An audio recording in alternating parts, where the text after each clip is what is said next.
안녕하세요. 초롱부동산 TV 소장 박인선입니다. 저희 사무실에서는요, 그동안 공인중개사 자격증을 가지신 소장님들이나 소속 공인중개사분, 아니면 창업을 앞두고 있는 그런 예비 이제 그 창업 중개사님들을 상대로 상가 교육을 9주차까지 시행을 했었습니다. 근데 그 중에 이제 어제 9주차의 마지막 수업이 있었었는데요.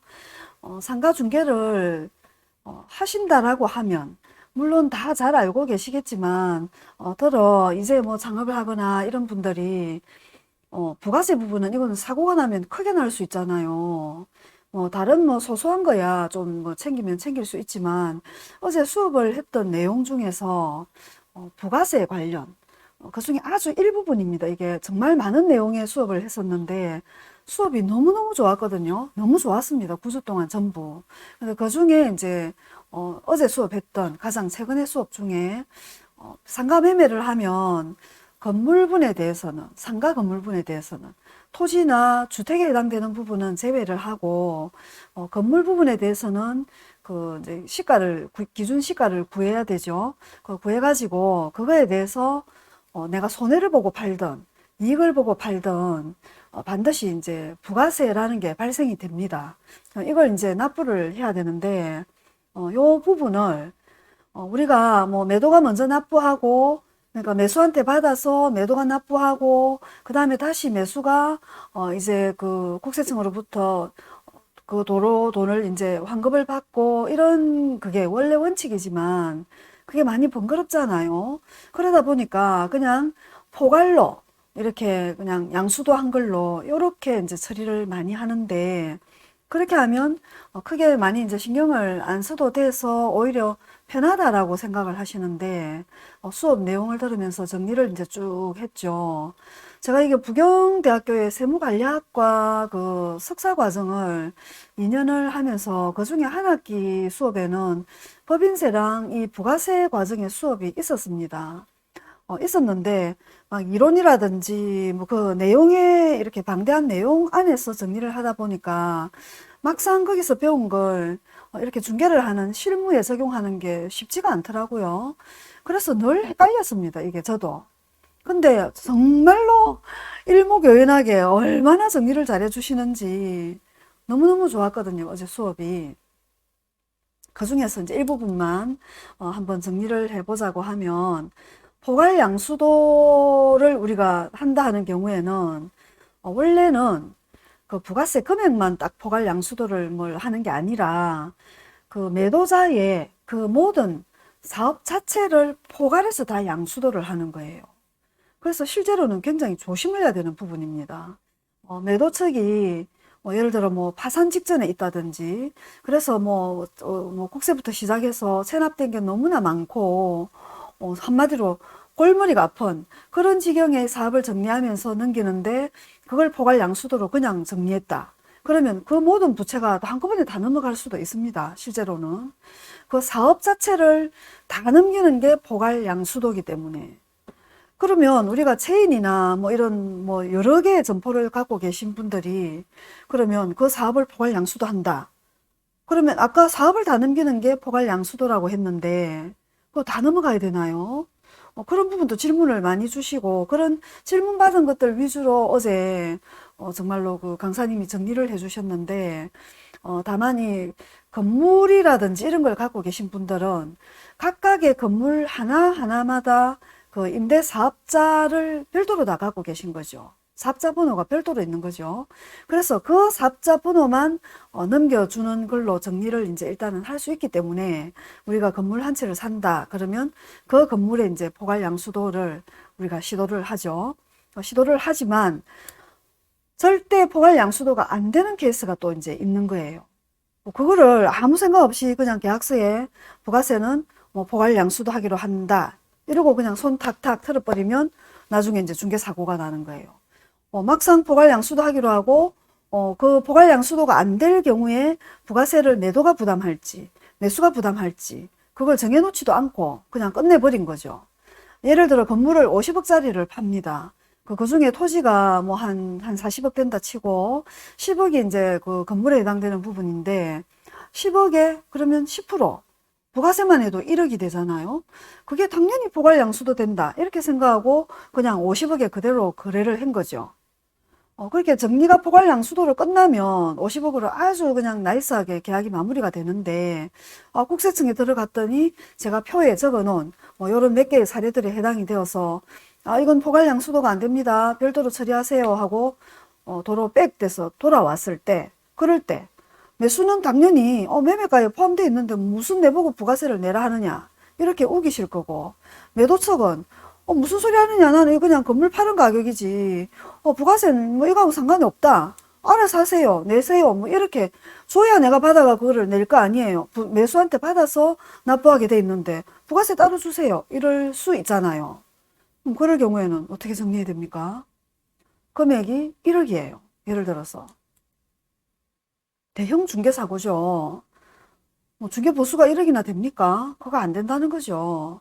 그러니까 정확하게 중개를 안 하면 시달리게 되고 어중중하게 알고 했다가는 산코피 터지는 거죠.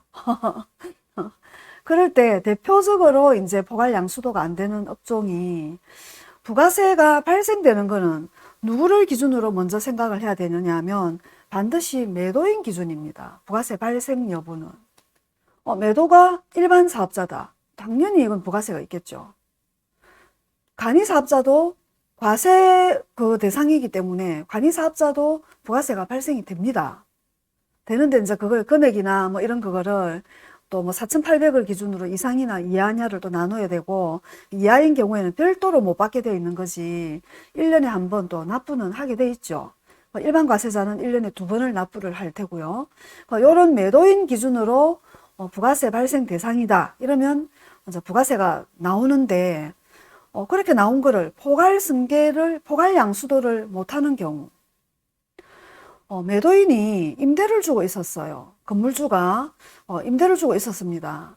근데 건물을 사시는 분이 이 건물 사가지고 여기에 제가 조그마한 카페를 예쁘게 꾸며서 운영을 할 거예요. 그래서 이렇게 할 겁니다. 이러면서 이제 사고 팔고 한다는 거예요. 그 이제 초보 이제 소장님이 예, 여기서 뭐 카페 하시면 됩니다. 이러면서 부가세는 포괄 양수도 하기로 한다라고 딱 중개를 한 거죠. 이게 됩니까? 안 됩니까? 안 됩니다. 요 사업이 그대로 넘어가야 되거든요.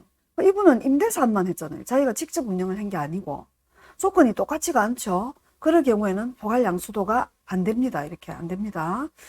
그 다음 두 번째, 또 요 반대로 매도 측에서 예쁘게 카페를 운영을 하고 계셨어요. 그동안 바리스타 자격증을 따가지고. 그러다가 이제 그 건물을, 물론 다른 층은 또 임대인이 있겠죠. 1층에 본인이 카페 직접 운영하면서 이렇게 있던 걸 넘기는 거예요. 이거 역시도 사시는 분은 거기에서 직접 운영할 마음이 1도 없는 거예요. 이것도 조건이 서로 다르죠. 이럴 경우에도 포괄 양수도 합니다라고 했다가는 중개사고가 나는 거죠. 이것도 안 됩니다. 그 다음에 매도인이 거기서 아주 그냥 요리사여가지고 셰프예요, 셰프. 그래서 거기서 아주 멋진 뭐 이렇게 이태리요리점을 이제 음식점을 운영을 하고 있어요. 그러다가 직접 운영을 했습니다. 직접. 그러던 거를 이제 사시는 분은 이분은 요리사가 아니라 바리스타예요. 그래서 거기에 카페를 하려고 그 건물을 사시는 거예요. 바닷가에 있는 예쁜 조그만한 이제 레스토랑 하던 그 건물을 그렇게 이제 살려고 해요. 그러면서, 뭐, 이것도, 직접 운영하셨고, 직접 운영하셨네요. 그러면 뭐 조건이 똑같이 직접 운영이니까 포괄양수도 합시다. 이래가 계약서를 썼어요. 이것도 역시 중개사고입니다. 안 되는 거예요. 왜냐? 음식점에 그 사업자 그거 하고, 카페를 하는 거하고는 아예 다르죠? 다르기 때문에 안 됩니다. 이것도 각각 따로 처리를 해야 되는 거예요. 그 다음에, 이제 둘 다, 주인은 그냥 건물 그 세만 받고 계신 분이에요. 거기서 장사를 1도 안 합니다. 두 분 다. 근데, 들어오시는 분이 이제 그 세를 좀 올리고 싶어서 그동안 계시던 분이 막 한 20년 거기에 장사를 한 거예요. 그 주인이 너무 마음씨가 좋아가지고 내보내지도 못했어요. 그러던 건물을 사시는 분이 아이고 사장님 이 계시던 요 임차인들 다 내보내는 조건으로 제가 이걸 그냥 사겠습니다. 그러니까 제가 이걸 새로 세팅을 하겠습니다. 건물 리모델링도 조금 해가지고 월세도 올려서 새로운 업종으로 저는 넣으려고 합니다. 명도 조건으로 이걸 넘겨주세요 라고 이제 제시를 한 거예요. 둘 다 이제 임대하고 임대하는 거죠. 뭐 직접 운영이 아니고. 그러다 보니 소장님이, 아, 예, 알겠습니다. 뭐 내보내고 새로 하시면 되죠. 이러면서 특이하게 임차인 명도 조건 칼같이 적어 놔놓고 부가세는 포괄양수도 하기로 한다. 이렇게 해놓은 거예요. 야, 안 됩니다. 왜냐? 요거는 아까 사업을 그대로 넘겨받아야 포괄양수도가 된다라고 했잖아요. 그러면 여기에 계시던 요 임차인도 그대로 넘겨받아야 되는 거예요. 그대로. 심지어 내보내고 내가 장사를 해도 안 되는데 그 계시던 임차인을 몽땅 다 내보내고 그냥 내가 건물만 넘겨받아서 어떻게 한다. 당연히 똑같은 조건이 아닌 거죠. 그 임차인도 포함인 겁니다. 그래서 안 되는 거예요. 명도 조건이라고 특약을 달면 당연히 포괄양수도가 안 되는데 부가세는 포괄양수도, 임대인, 임차인들은 명도 조건 이렇게 해놔놓으면 이거는 뭐 말도 안 되는 소리인 거예요. 뭐 초보 또 중개사님들은 이러실 수 있잖아요. 저도 뭐 상가를 이렇게 제대로 공부하고 하기 전에는 뭐 이런 게 예사로 생각했습니다. 이렇게 했다가는 중개사고입니다. 그죠? 그 다음에 임대사업자 그 사업자 등록증이 있긴 한데 이분은 부동산 매매업을 하는 거예요. 주 그게 부동산 매매업을 하면서 이제 임대를 놓고 하는 그런 그거예요. 근데 이제 사시는 분은 부동산 매매업으로 등록된 게 아니고 그냥 이제 일반 임대사업 그 등록을 낸 거죠. 이런 경우에도 똑같이 뭐 임대사업용처럼 보이지만 요것도 부가세 포괄양수도는 안 됩니다. 부동산 매매업자는 부가세 포괄양수도라는 것 자체가 아예 적용이 안 됩니다. 아예 제외입니다. 제외. 안 됩니다. 아예. 이것만 해도 지금 사실 많은 게 정리가 됩니다. 많은 사례들이 여기 해당이 될 수 있죠. 이렇게 안 되는 업종을 제외하고 아까 임차인을 포함해서 그 조건 그대로 똑같이 이제 포괄양수도를 이제 하는 특약을 쓰죠. 부가세는 포괄양수도 하기로 한다. 이렇게 해놨음에도 불구하고 우리가 면세사업자였던 거를 뭐 몰랐든지 뭐 병원이나 뭐 이런 건 또 면세사업이잖아요. 학원이나 아니면 뭐 경매를 받은 뭐 물건들이나 이런 거는 다 부가세가 없거든요. 면세거든요. 이런 경우에 만약의 경우에 포괄양수도가 되는 줄 알고 특약을 넣고 그렇게 진행을 했는데 천이 하나 만이 하나 또 안 될 거를 대비를 해서 부가세는 포괄양수도 하기로 하지만 만약 포괄양수도가 이렇게 되지 않을 때는 부가세는 매수인이 뭐 지급하기로 한다. 아니면 매매가액에 포함된 것으로 한다. 이런 식으로 안 됐을 때 매도 측에 포함된 건지 매수가 별도로 지급하는 건지를 명확하게 해서 적어도 부가세는 정리를 해야지만이 대형 중개사고를 면할 수 있습니다. 이게 쉬운 것 같지만 쉽지 않은 내용 부분들이에요. 여러 사례들이 있기 때문에. 그리고 임대차를 할 때도 한쪽이 법인이다 이러면 법인 통장은 아주 투명하게 정리가 돼야 되잖아요. 그럴 경우에는 세금 계산서를 발급 딱 하면서 그것도 부가세를 어떻게 하는지를 명확하게 해야 되고 그럴 때는 새로 인수를 받는 그분이 일반 그 사업자를 내시면 인테리어하는 비용도 좀 또 환급을 부가세를 받기도 하면서 그 법인한테 지급했던 부가세를 환급을 받을 수 있겠죠. 그렇게 하든지 아니면 법인 그 개인 대표와 개인적으로 뭐 거래를 하든지 둘 중에 하나를 해야 되겠죠. 오늘 이런 수업들을 어저께 했었습니다. 정말로 이거 외에도 각종 인허가 관련 너무너무 수업이 정말로 좋았습니다. 9주 동안. 상가 중개를 안 하시는 분은 그게 와닿지 않았겠지만 상가를 현장에서 발로 뛰면서 일을 하고 계신 분은 정말로 최고였습니다. 강의가.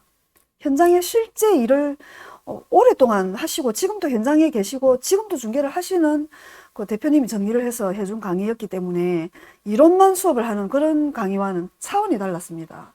그 다음에 이제 2기 상가 수업을 줌으로 그동안 했던 내용을 한 번 더 진행을 할까 아니면 다시 오프라인으로 이걸 한 번 더 할까 아니면 중개 실무 좀 더 심화된 걸 다시 줌으로 할까 고민 중에 있습니다. 다음에 상가 수업이 이렇게 예고가 나가면 공인중개사 자격증을 가지고 계시고 중개를 하시는 소장님들이라 하면 한번 수업을 들어나 보세요. 강의를 또 비싸게 받는 게 아니기 때문에 피가 되고 살이 되는 강의입니다. 부가세 당장 이렇게 좀 정리하시고 도움 되시라고 올려드렸습니다. 초롱부동산 TV 소장 방희선이었습니다. 너무 감사합니다. 행복한 밤 되십시오.